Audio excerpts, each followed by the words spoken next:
Nomor 3. Kalimat pertama adalah mudah, ini kita masuk teknis. Gaya bahasa adalah kebiasaan, menyelesaikan lebih gampang lagi. Saya merangkum semuanya dari satu itu.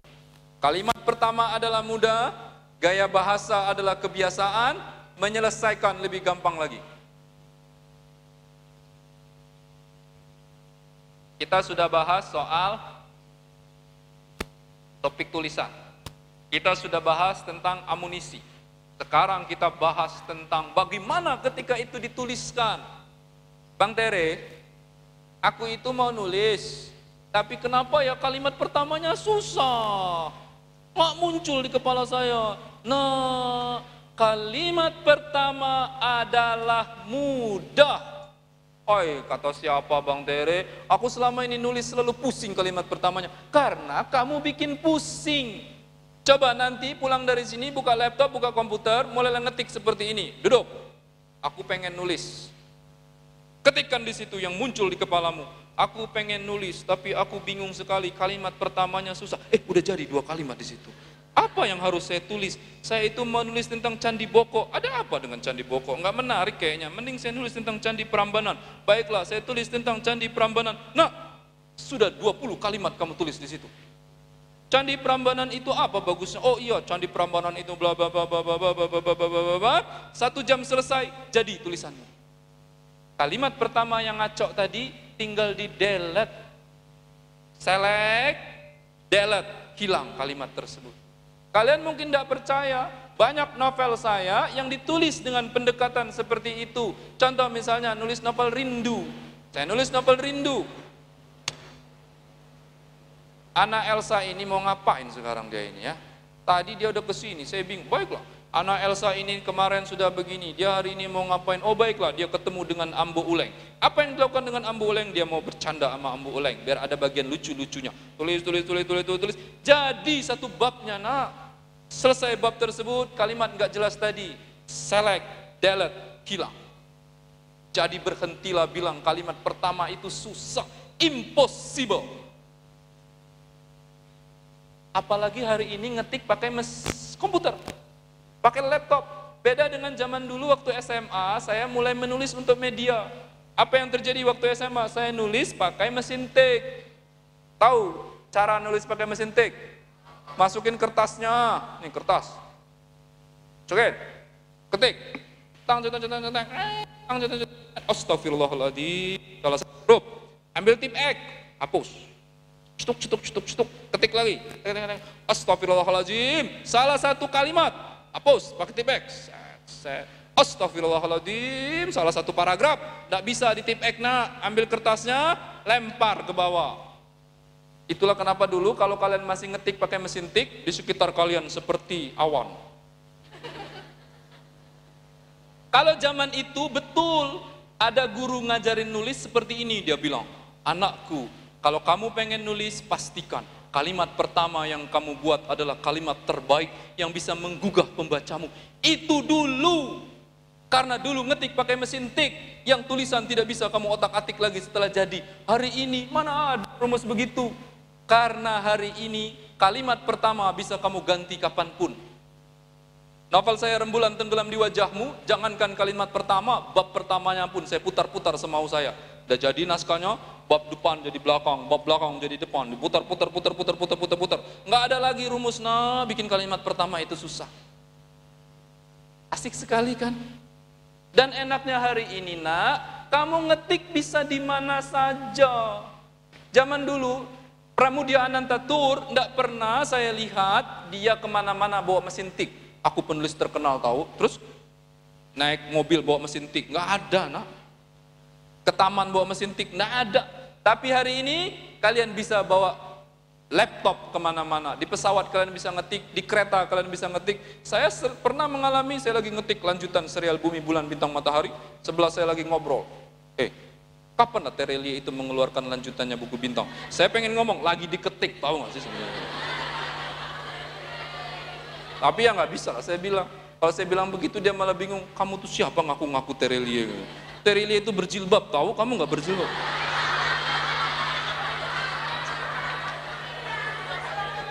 Lantas yang kedua, gaya bahasa. Dek, gaya bahasa adalah kebiasaan, titik. Berhentilah bertanya, Bang Tere, kok bisa Anda menulis dengan gaya bahasa yang indah sekali? Saya nulis, Bang Tere, kalau saya tulis, saya baca, saya muntah bacanya.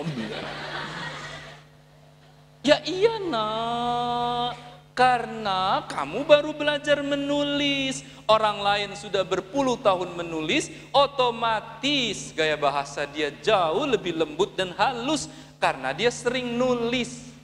Tapi Bang Tere, bisa saya seperti dia? Bisa, sepanjang kamu membiasakan. Berhentilah bertanya, Bang Tere, bagaimana membuat kalimat yang indah? Tidak ada kalimat indah itu. Berhentilah bertanya bagaimana membuat kalimat yang enggak ada.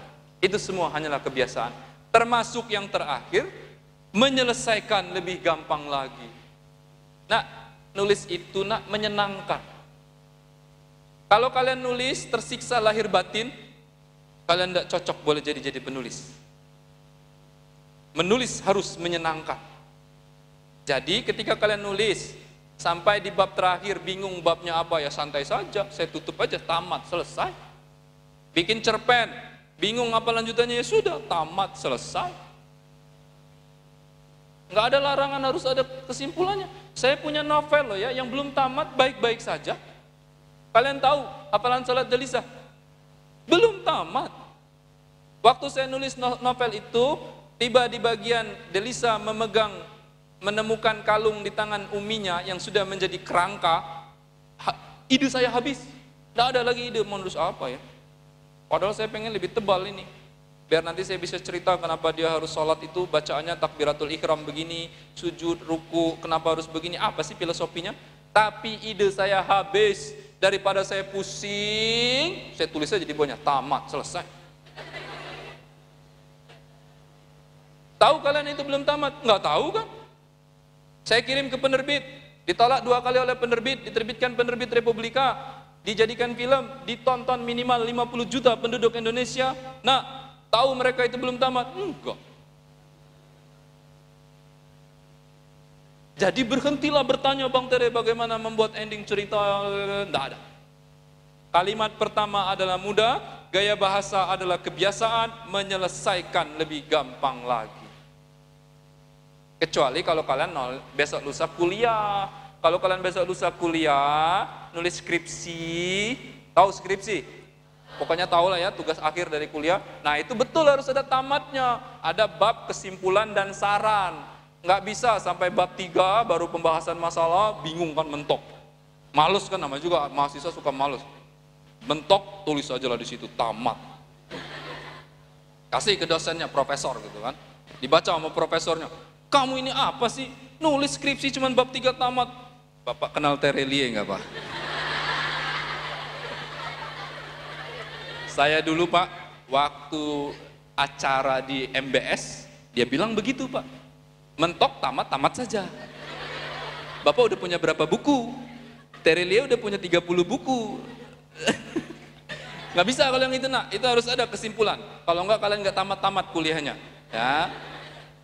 Yang keempat, ala bisa karena terbiasa. Begitu kan gaya bahasanya kan? Atau gantinya begini, latihan, latihan, latihan. Juga boleh begitu segitu. Ala bisa karena terbiasa, titik, latihan, latihan, latihan. Maka tips yang terakhir, kalau kalian pengen jadi penulis adalah latihan. Aku punya ilustrasi. Bagaimana ilustrasinya? Pinjam Mbak. Ini nampan. Saya tahu ini map, anggap aja nampan. Di atas nampan ini ada satu bahan makanan, namanya tempe. Tergeletaklah di situ tempe yang dibungkus oleh daun pisang. Di sekitar tempe itu ada kunyit, lengkuas, bawang merah, ketumbar, bawang putih. Bawa nampan ini ke ayahandamu di rumah. Ayahanda, tolong bikinkan 10 variasi masakan dari nampan ini. Apa yang terjadi di ayahanda kita ketika lihat nampan itu? Mentok. 10, iya ayahanda, tulis, buatkan 10 masakan. Nggak muncul di kepala dia ide sama sekali. paling cuman sama dia digoreng, itu pun gosong, direbus, tempenya direbus, ya cuman itu di kepala dia, cuman jadi 2 jenis masakan. Tapi bawa nampan itu ke ibunda kita yang sudah masak 20 tahun, ibunda, tolong masakan 10 jenis variasi masakan. Di kepala dia nak, muncul begitu banyak ide imajinasi. Kalian tidak bisa menyaksikannya, kalau bisa diilustrasikan dengan komputer, dipenyet, disambal, digoreng, dioseng, muncul semua di kepalanya dia. Dan dia masak jadi 10 jenis masakan tersebut, 10-10-nya enak. Apa yang membedakan ayahanda dan ibunda kita? Ayahanda kita tidak terlatih masak, ibunda kita sudah masak 20 kali. Makanya itulah yang terjadi kalau kalian mau nulis, di kepala kalian tidak punya ide, mentok begitu saja. Karena kalian dalam posisi ayahanda kalian tidak pernah nulis selama ini. Jangan bandingkan kalian dengan Kang Abik, Mbak Dewi Lestari dan seterusnya. Mereka sudah menulis berpuluh tahun. Sesuatu yang sederhana bisa jadi tulisan yang sangat lezat. Padahal sama saja bahannya tempe. Kok bisa dia bisa masak tempe seenak ini? Aku tidak bisa. Karena dia terlatih menulis. Karena itulah nak, kata kunci menulis adalah latihan, latihan, dan latihan. Pulang dari sini, kalau betul-betul pengen jadi penulis, berjanjilah menulis 1000 kata per hari. Bang Tere, 1000 kata per hari itu banyaknya. Kata siapa? 1000 kata per hari itu sedikit. Karena manusia modern hari ini minimal menulis 1000 kata per hari. Bapak Ibu guru di sini, kalau tidak percaya pulang dari acara ini hitung.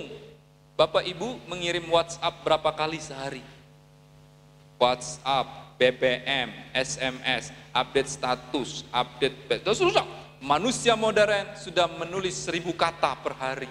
Artinya apa? Menggeser dari kegiatan yang boleh jadi tidak ada hasilnya, menjadi kegiatan yang bermanfaat itu mudah. Hafalan sholat delisa hanya tebalnya 45.000 kata. Artinya apa? 45 hari jadi. Jadi nanti pulang dari sini berjanjilah, aku pengen jadi penulis, aku akan menulis 1000 kata per hari. Kalau tidak ada komputer, tulis di buku kertasmu.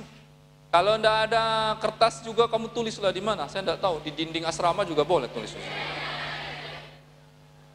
Laksanakan selama 180 hari non-stop.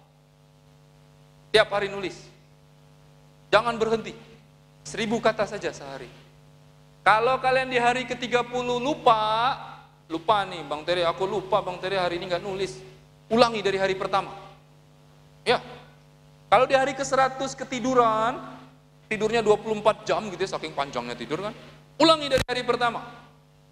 Maka catat kata-kata Terelie, kalau sudah selesai 180 hari, berhenti di hari ke-181, jangan nulis hari itu, silakan baca tulisanmu yang sudah 180 buah.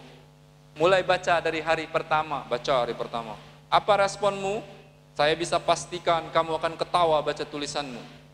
Hari pertama nulis kan, kamu baca lagi, lucu amat tulisan saya ini, jelek banget tulisan saya. Ini saya yang nulis atau bukan sih, malu-maluin aja. Tapi kabar baiknya, hari ke-30, tulisan saya tambah bagus. Hari ke-50, tambah keren tulisan saya. Hari ke-90, ini aku yang nulis atau bukan sih sebenarnya? Hari ke-120, kalian mulai mikir, aku kumpulkan 40 tulisan kali 1000, 40.000, aku print, aku kirim ke penerbit, boleh jadi diterbitkan oleh penerbit. Karena selama ini kamu menulis tentang keluh kesah santri di Ponpes NBS, jadi semua tulisanmu tentang keluh kesah santri. Kasih judul novelku Keluh Kesah Santri. Kirim ke penerbit, kamu boleh jadi bisa menerbitkan buku. Hanya dengan cara itu. Saya berkeliling ke seluruh Indonesia, dari Aceh sampai Papua, aku tidak pernah ngajarin orang nulis secara konkret dalam kata, begini, tidak pernah. Saya datang hanya menggugah, kamu mau jadi penulis atau tidak? Kalau kamu pengen jadi penulis, pulang dari acara ini cukup lakukan itu tadi. menulis 1000 kata per hari, 180 hari, pegang kata-kata Terelie di hari ke-181, kalian sudah menetas menjadi penulis yang sama baiknya seperti orang-orang yang kalian baca bukunya selama ini. Dan kalau kalian sudah sampai di hari ke-181, lengkap, sudah bisa mengumpulkan 40 tulisan, saya bisa bantu. Silakan kirim tulisan kalian ke saya. Lengkap 40 atau 50. Kirim.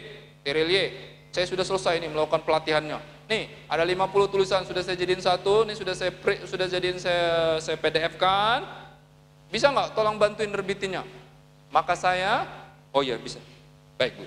Maka saya akan bantu memforward tulisanmu ke redaksi. Saya punya 2 penerbit, Republika dan Gramedia Pustaka Utama. Yang mutusin bukumu layak terbit atau tidak mereka, bukan saya. Tapi dengan saya forwardin ke mereka, tulisanmu akan dibaca cepat oleh mereka. Mereka akan bilang, oh Terelie mau forwardin tulisan nih. Nggak akan ditunda-tunda. Nanti paling ada kabar dari mereka, maaf kami tidak bisa menerbitkan bukumu. Jangan berkecil hati, karena semua penulis pasti pernah ditolak. Apa yang saya lakukan Bang Tere kalau buku saya ditolak? Ya lanjutkan lagi 180 hari berikutnya, 180 hari berikutnya, 180 hari berikutnya, tanpa terasa besok lusa kalian sudah punya banyak buku. Nah, saya saja buku saya ditolak berkali-kali sama penerbit. Dulu tapi, kalau sekarang enggak. Kalau dulu ditolak emang. Bahkan dulu novel Rembulan Tenggelam di Wajahmu itu, kalian tahu ditolak oleh siapa? Republika. Dulu saya kasih ke Republika tahun 2005-2006, kata redaksinya, Mas, buku Anda ini terlalu serius. Iya Pak ya? Iya serius. Nanti nggak ada yang mau baca buku Anda ini. 2008-2009, pembaca saya tambah banyak. Siapa yang menerbitkan buku itu? Republika. Dia telepon saya, Mas mana buku lama Anda dulu, Mas saya terbitkan. Bukannya Bapak bilang dulu terlalu serius? Enggak Mas, sekarang nggak ada yang serius. Jadi kan simpel urusannya. Kalau kalian sudah latihan bikin 180 hari, buku kalian ditolak, tenang saja. Tenang saja. Nanti kalau buku kelima, buku keenam akhirnya terbit, buku 1 sampai buku 4 tadi jadi harta karun. Orang akan nyari, mana buku yang saya tolak dulu, saya terbitin. Ya, ngerti? Kita rekap. Yang pertama, topik tulisan bisa apa saja, tapi penulis yang baik selalu menemukan sudut pandang yang kedua, penulis yang baik selalu membutuhkan amunisi. Tidak punya amunisi, tidak bisa menulis. Yang ketiga, kalimat pertama adalah mudah. Gaya bahasa adalah kebiasaan, menyelesaikan gampang lagi. Dan yang keempat, karena terbiasa, latihan, dan latihan. Baik, kurang lebih itu Mbak ya. Kita bisa masuk sesi tanya jawab. Silakan, monggo dipimpin.